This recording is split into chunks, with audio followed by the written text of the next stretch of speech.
Single in 2023, you might feel that deeply. Dating can be tough. You're speaking from experience? It's okay. But you know what? It's all really lost. Channel 3's Caitlin Francis spoke with a dating expert and a woman who's trying to date in the digital world to see what life is like for people who are looking for love. Looking for love in 2023 could be as easy as picking up your phone. Dating apps have become the norm. And professional matchmaker Maria Avgitidis says they're not going anywhere. Now to not be online is to not have an email. It's the equivalent. But she also says people are literally tired of swiping.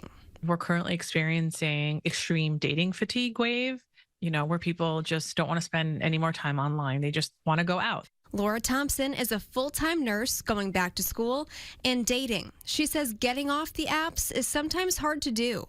I think it's a lot easier to dismiss people and just you kind of move on to the next person. It's like those dopamine hits when you're swiping. But people do have success online, a lot of it. I think it's something like more than 60% of relationships started online.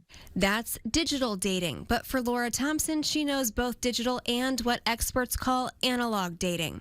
And she says there are pros and cons to both. The analog dating, your circle can get pretty small versus the digital dating, your circle expands. You get to see people, meet people who you wouldn't necessarily meet versus if they're just in a different town, if they're in a different area, you can expand your circle a little bit better that way. Matchmaker Maria says there are other aspects of dating that have changed as well. She says those deal breakers have also changed. Prior to 2016, the #1 deal breaker in dating was always smoking. Now smoking is #2 for most people. In 2021, the next big deal breaker was, are you vaccinated? And it wasn't just us. OkCupid, Hinge, a lot of online dating apps started coming out with emojis that showed if you were vaccinated or not. So that became the new deal breaker. Now, in 2023, and this actually started in the summer of 2022, the new deal breaker, and it goes across the spectrum, is your stance on a woman's right to a full health care.